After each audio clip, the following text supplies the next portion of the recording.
Abhijit for a quick session on opening address for the infra. And now it's time for the keynote address of our evening. And to take us through, we are really blessed to have him here. With a huge round of applause, please welcome Mr. V. Suresh, Director, HIRCO Project Companies. Can we have a huge round of applause for him, please? Thank you.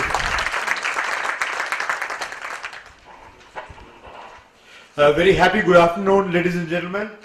Amit, as well as Abhijit, one after another, both the A's started off. This is a very interesting group of people working in the FM area, but I think FM comes when the built environment issue comes, and from there the FMs take over after the creation of all the built environment, the structures, buildings, as well as the infrastructure for the same. So what I'll do is, in the next around 15-20 odd minutes, I'll try to cover the particular background, the importance of the same in the national context, and then see how best the whole thing comes on. The whole world is growing in a very large way. Got to understand the context where India's growth is coming from just around 6 billion coming to around 9.3 billion by 2050. We are already about 7 billion now. But the biggest thing is the blue component is the developing countries that you see below the red one.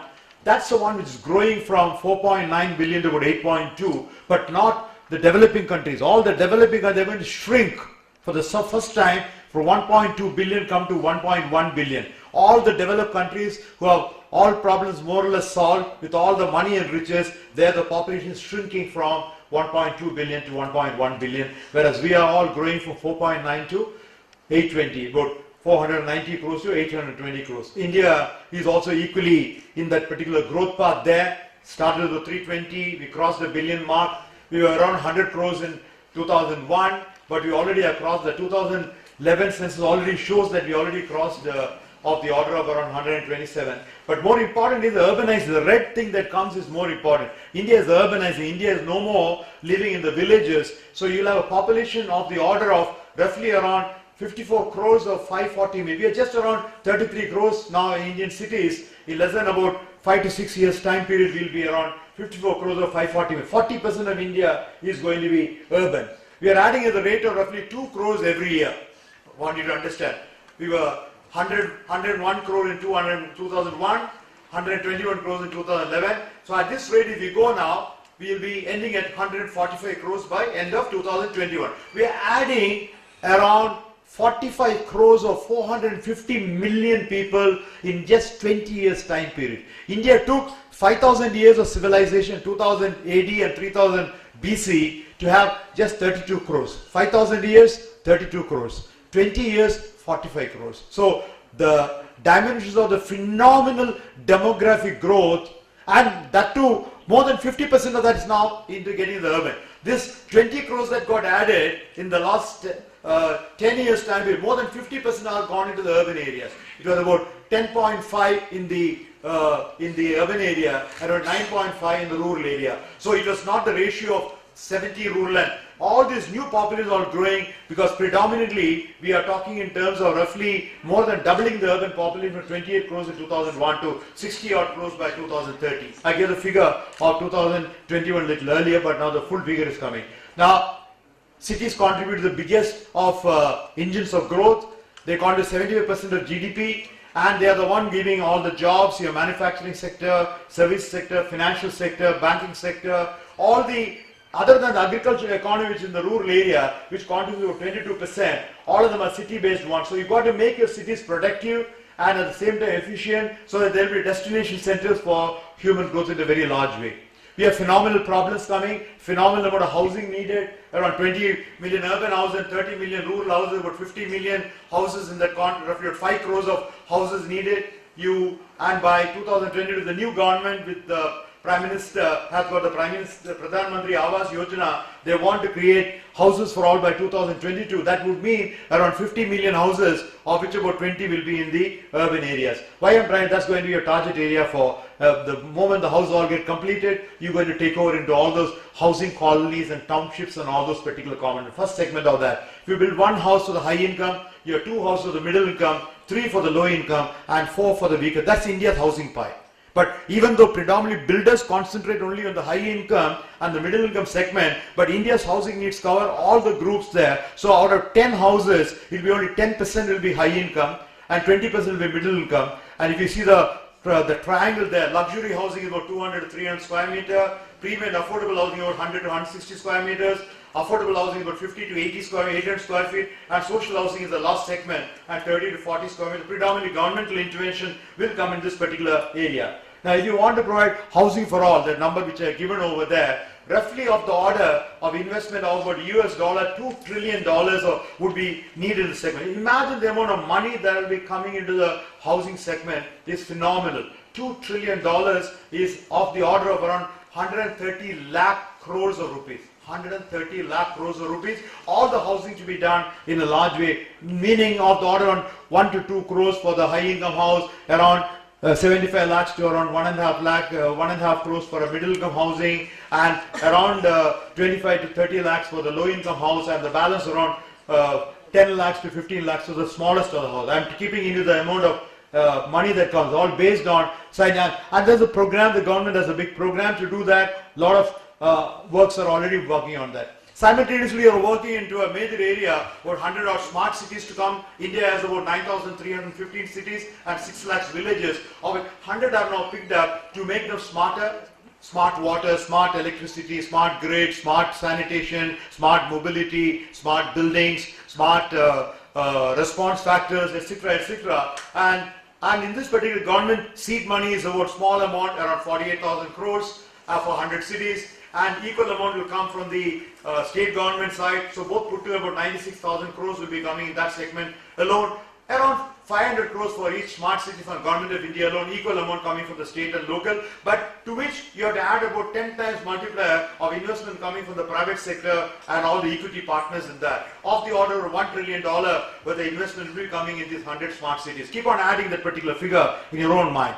So simultaneously is the amount of activities that will come in the retail space. We had about 4 malls in 95, 40 in 2000, 400 in 2015. We'll be adding another 100 million square feet by 2018. So this is going to be an important area where the IT, BPO sector, that particular space itself is phenomenally going a big demand growth is happening in that particular segment. You must be reading in every day newspaper how much amount additional 2 million square feet or taken by each one of the IT, ITES, BPO segment in this area. For commercial office space is one, retail space is the next component there. So your residential component, your township development through the smart city component, plus along with the office space component and the retail component, all these areas FMs will have to come.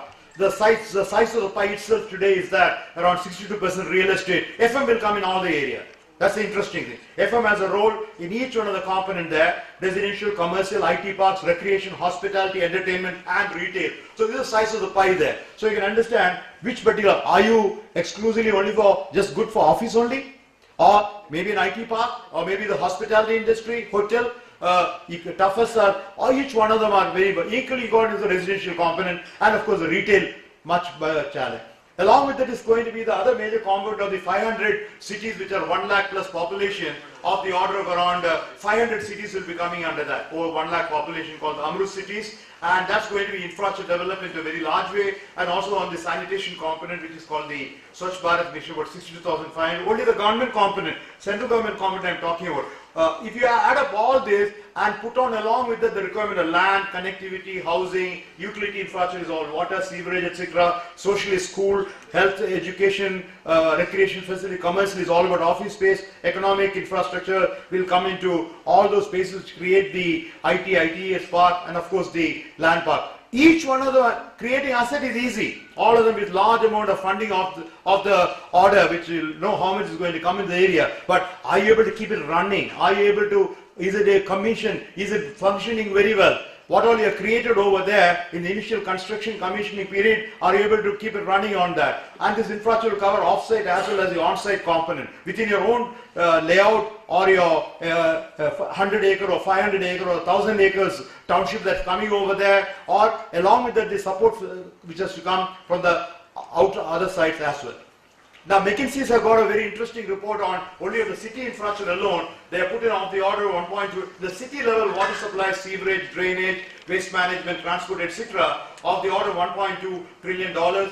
Of the order, say around, that will come towards 72 lakh crores worth of investment for cities. India's need over there. Government of India's estimates are pretty close to that, 31 plus 19 around 50 lakh crores. A little lower, conservative estimate on that, but MGA has done McKinsey has done a much larger requirement for 70 metro towns and 9 mega cities. And originally this version, they wanted to provide this particular thing into all the cities, but then they have taken the whole requirement now. And all this would mean phenomenal amount of money to come in over there, a lot of technologies. We can't do the buildings the way we did last 50 years back, the way in which the buildings are going to come. What we saw maybe around when I started my career in 66, it could have about 10 story, 15 story, then it came down to 15, 20 to 35 stories, 40 stories. We're all now getting an era of 40 stories, 50 stories, 60 stories, 70. Many cities have got even the 70 to 100 story building coming into very larger. Technology required for constructing that particular thing, managing that, maintaining that particular building of that height. Constructing will still be easy. They'll construct and go away. But to keep it running and maintaining is the biggest challenge, according to me, for all those particular. And of course, most important, as I rightly said, it is not in the project management. Second largest employment after agriculture. Every 1 crore of investment that you put over there, it adds job to 100 man years per employment. So it's phenomenal. Around 70% of the cost is on building materials coming. So, and the 30% is the labor component. So 30 lakhs goes only in the labor component of construction related particular activity. So you can add all these lakhs of crores to be added. Roughly about 50 million construction workers or 5 crores of construction workers are going to be the one going to build. It is not a white collared architects or engineers or the structural engineer going to build that. The building is going to be done by all these people in a very large. Over 275 industries also get pump primed in a big way. Cement, steel, electrical, power, plumbing, finishes, paint, all these industries also will have major growth coming as a result of just making one major decision of getting into housing and infrastructure in a big way. The government has lit the particular triggering the growth on all these particular segment in a large way. Of course, the buildings have got to have the structural safety, the health safety, fire safety. We were discussing before the program, many buildings catching fire after the completion is over, how people are getting trapped. How do you take care of it? So not only you have to take care of each, you can't collapse, the building cannot collapse down. It has also happened over there. Day before yesterday, the builder has been caught in Taiwan. The building which collapsed in the earthquake, whole thing coming down, a pack of cards, structural safety, health safety, fire safety, construction safety, electric safety, environment safety, life safety and public safety. Each one of the components are important. All this is supposed to be taken care of during the planning, design and construction of the particular building by the people, and also not only the building is completed, through its life of say 40 years, 50 years or whatever be the life of the particular building over there or a 100-year life of the building, you got to ensure that these factors are ensured in a very large way. Till recently we didn't worry, we never worried, but now issue environment has come, ecology has come, energy consumption has come, quality of life has come, sustainable development has come. Very important. Nobody worried whether you are using, as long as the light was there, power was there, fine. But are you having energy efficiency coming? Like they are telling all the LED, Bajaj will say 40 to 50% saving in electrical energy. That's more important. Your FM people will be most about your energy bills. How best to bring down your energy bills in the long way, because you're going to take care of your customers, large number of customers, either each floor or the whole building, etc., or amount of water that can be saved over there. Can you bring in 30 to 40% water saving than what is consumed over there? I will go into a building as somebody wanting to take a retail, an office space there. I will say, is it a green building rated building? Is it a platinum rated building or a gold rated building? Or a silver rated building? Because if you do those green building ratings for the building there, then they would have ensured that all this sustainability factor, which was not there earlier, till about 10 years back, we were only worried building should be safe, that's all. Now we are worried about the sustainability concerns in a very large way and this is all covered not only through the National Building Code of India. I happen to be the Vice Chairman, I wrote the first building code in 1970 when I was the BIS. The Energy Conservation Building Code, ECB, is important. Uniform Plumbing Code is also important. This is based on the IAPMO document which has come there. And along with it, the Green Building Rating is also come into a very large way in this particular segment. And you've got all the permits required for the particular building over there before you take over. And some of the things have been continued. So the lift installation has to be annually to be done. The fire, whether things are working, when the fire does take place, maybe the sprinklers are not working, the wetterizers are not working, all those water is not there in the tank over there, etc., etc. So most of them periodical renewal certificates also needed. Along with the green certificate, green building rating becomes also an important component, along with the OC for the building which the local body will give over there. So you have the lift inspectorate, the electrical inspectorate, the fire inspectorate, all these are people on the governmental side, but you are supposed to take care from the building. Once the building is completed and handed over to various people on different floors, the FM manager takes over. Now he has got to take care that everything works in those particular system into a very large way. Now this is where you got to really take care of the, depending upon the way in which the contracts have been awarded, how good do we have the drawings on all this particular thing? When the FM manager gets into the particular thing, all the completion drawings on the structural system, on the electrical system, on the plumbing system, on the firefighting system, on the aircon system, lift system, etc., etc. Because a very important component, we need to get the information on all this particular area. And another major component is, if you have to deal with all that particular thing, you require all those skill sets there. The electrician, the plumber, the mason, the carpenter, the welder, the nature of buildings being so complex over there, the cleaning of the particular thing, external surface, the facilities there, because a very important component over there. So we got to really see how well the performance is coming, can assure the performance to all the users that able to get the power every day 24/7, water every day 24/7. You're able to get the quality of the aircon being done in terms of all the parameters required for in respect of that component, your quality of life or the air that you with the fresh air control on that becomes a very important component. How do you deal with that? And also during the commissioning stage, how do you really ensure that all your housekeeping is done in a proper manner? And if you are having construction excellence cannot come overnight. Good companies with 9001, which is for quality, 14,001 on HSC, 18,001 on safety of the people, you put together, it becomes an IMS company, Integrated Management System company. Like my company, the Hiranandani's, we are an IMS company. We ensure that all these aspects are important because the product that we create over there should have ensured all that so that the functioning and the performance of the building, the continuity will be there of the performance over there. Yeah, 10-year performance guarantee for all the things, etc. The other day, I went to Pune for some other event over there, so I was going to give an address there. So I was told, we had just crossed the Harrison Bridge, Mr. Suresh, and just about 1 week back, they got the letter from Harrison Company from London, saying that the 100 years performance guarantee, mind you, 100 years performance guarantee, which Harrison Company gave to the Pune Municipal Corporation in 1908, has just completed.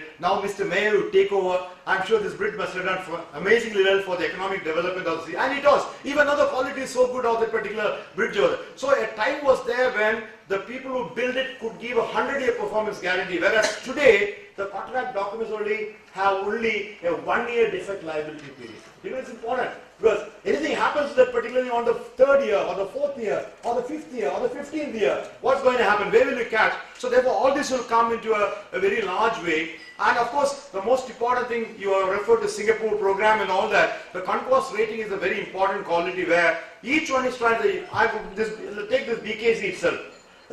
Bandra Kurla complex is all each one of the buildings are each one will compare to the other to see how best they stand on a 100 marks ratings called the Construction Quality Assessment System, concourse rating system, already happening over there. What they do is the structural element, the non-structural element, the finishing element, the service element, all these put together, they give the uniform rating. India has not got it, but it will have it very soon happening on that. And therefore, if you get into that, then the nature of the work for the FM becomes much more easier than otherwise. Most of the buildings in India are in a bad shape, therefore the FM has got a much tougher job to do. That's also an important component you're trying to do. And we've got a commitment, therefore, of all the team members to deal with that. And the last component is skilled training and certification. One of the biggest problems that you will have, according to me, is going to be the skilled workforce. The trades, there is no Indian contract document, unfortunately, no construction document of any department, even the best private sector, does not say that you shall use trained, certified construction workers, the mason, the carpenter, the carpenter, the plumber, the electrician, the painter, the welder. Nobody says that. So he becomes unskilled, becomes semi-skilled and skilled workforce in 15 years learning curve. He might go for agriculture harvesting to Bihar during that particular period, and learning curve is such. And there were 65 odd trades for construction, installation, commissioning and operation major. It covers all the segments, not only construction commissioning but also operation and maintenance related issue. Do we have that particular team there? FM as a team is the biggest challenge. Your success will entirely depend upon the right fellow with hands-on experience to deal with this particular thing of keeping the pulse of the building on all services and installation. See, it's in right or not. To say right or not, you should know where to look for. You know what I'm trying to say. So you require that. The National Skill Development Corporation, NSDC, I understand you're very actively associated.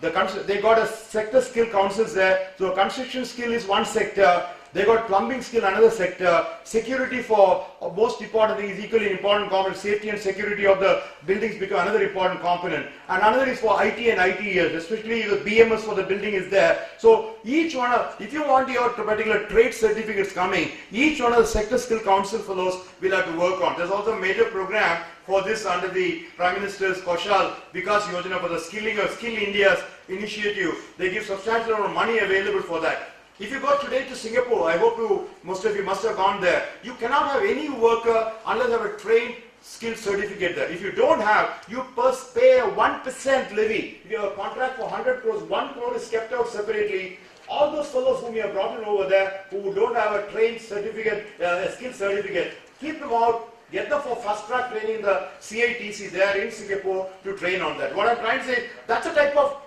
pressure that we require if you want. Unless you say that the demand, the supply will not come. You got to demand that you got to use, not anybody to pay with low wages of 200, 300 rupees mason or some small amount of welder or something like that. Because you're dealing with the building, the life of the people.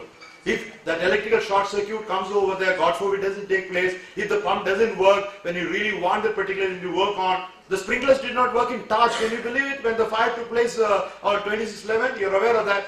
The sprinklers did not work. And mind you, Taj is not a small builder. They're one of the reputed organizations, corporate India's.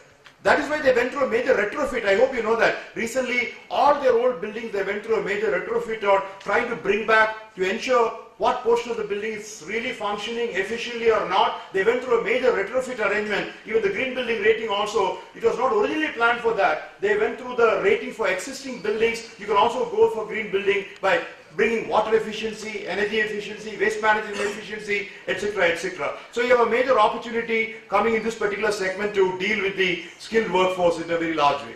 If you see the whole human resource needs over there, 81% are going to be below. See, all your PhDs and MBAs are just 1%. Engineers, architects were 2%. Diplomas with Polytechnic about 2%, ITAs will bring about 13 to 14%. So big bulk is going to be that working level, which is the not even a blue collar, not the white collar, leave it out. So we got to concentrate. An area India is appallingly I would say, in a bad situation on that. Maybe Korea is doing extremely well in this particular area, but say Singapore and other countries are doing phenomenal.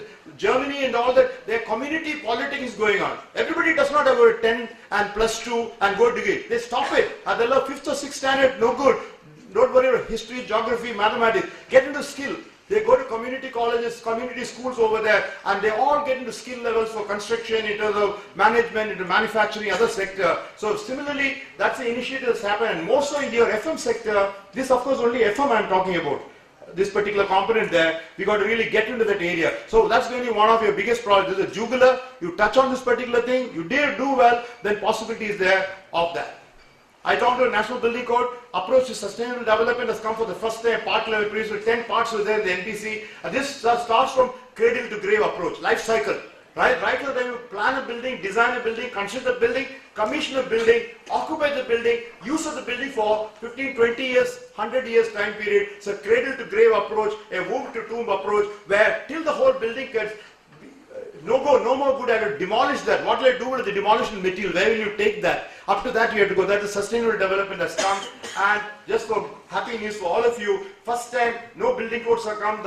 India is the first one to bring it to the The Part 12 is added on asset and facility management. Just last week only we finalized it. It covers all segments. I would very strongly advise each one of you to go through the portion of that particular thing on Part 12 because it's going to be the codal provisions on how to deal your business of FM. Okay, what all it covers? Maintenance management, building fabric maintenance, fabric, the external component, facility maintenance, factors affecting maintenance, maintenance work program, means what are the tools and means required, procurement of the facility related services, prevention of cracks, retrofitting. Somebody talked to me just before the meeting started. Repairs, retrofit, seismic strengthening of buildings, performance management, standard norms for maintenance management, maintenance of plumbing and drainage system, maintenance of HVAC system, electrical system, operation maintenance of lifts and escalators, health and safety requirements of all the people who work, very important because they're going to work at very difficult environment to keep the building clean and tidy. All those fellows hanging around in ropes at various floors, externally and internally. Very tough job. Very maintenance of landscaping, 24-hour housekeeping, pest and rodent control. Somebody on pest control is also right place there. Security service for building occupants and maintenance of firefighting system, solid waste management, building management system. BMS is going to be one of the major area where buildings are phenomenally going to be on IT enabled particular thing for F&M.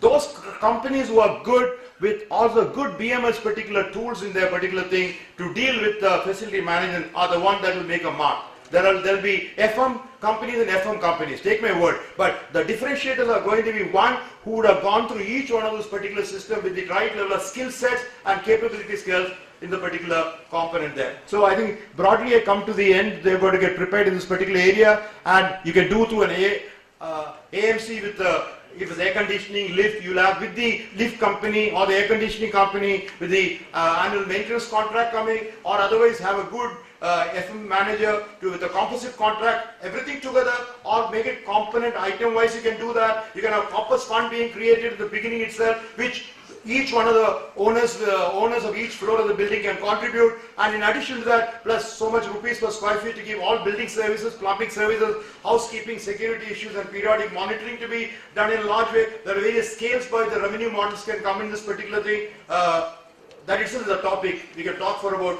one day only on the revenue models on FM, but at a keynote level, I only want to just flag some of the issues there. And of course, excellent BMS also coming and a core team available for 24/7. Not only the safe working of everything, efficient working of that, and at the end of the day, you got to bring back to the owner of the building good results. What are the good results? As much amount of saving on energy, as much amount of saving on water, as much amount of the quality, no complaints to come from any one of the clients. Very, very important aspect on that. And how do you ensure the occupants of the particular building, are you getting the right level of fresh air coming into it? Is the quality of life inside your office space, your hotel space, your cinema theater space, your mall space good enough, or people complaining that's no good? And by the time I finish the whole day, I get headache. They call the sick building syndrome. Buildings become, they are the place where it's supposed to be good, but they are so badly maintained, you are able to get the not only pathological hospitals in particular, also is going to be a very major one, but most important component is, so it's got to be safe and efficient. If you do all that, and also a good FM team, and the FM team should not be an add-on. Right in the beginning of the planning itself, the facility managers participation should be there, and what all requirement you require. Previously the architects and engineers only wanted a building to be completed, occupied, given, but when you want to maintain for that particular thing, what are the facilities they would be requiring? Where will they put the centralized monitoring plant in each floor, or maybe after every 10 floors, 20th floor you have one more service floor to deal with that. All those breakup etc. becomes an important component, deal with that. If you do all that, hopefully smart, safe, sustainable and green built environment with construction excellence can come. This is one of my own projects just completed in township. It's a very major integrated self-contained mixed-use township covering all particular listing, and an excellent FM team also working simultaneously with the particular, along with the completion of the building. You also got new building coming, especially large projects of say around 1,000 acres project or a 500 acres project. You'll have some completed, handed over, people living over there. Then the next portion of the building is getting completed. The offices will be coming, the schools will be coming, hospitals will be coming, different stages, but you should have the capability to ensure that the life of the people already staying in some portion does not get affected. At the same time, you should create reasonable good infrastructure, even the first batch of people coming over there in a large way. Thank you very much for the opportunity.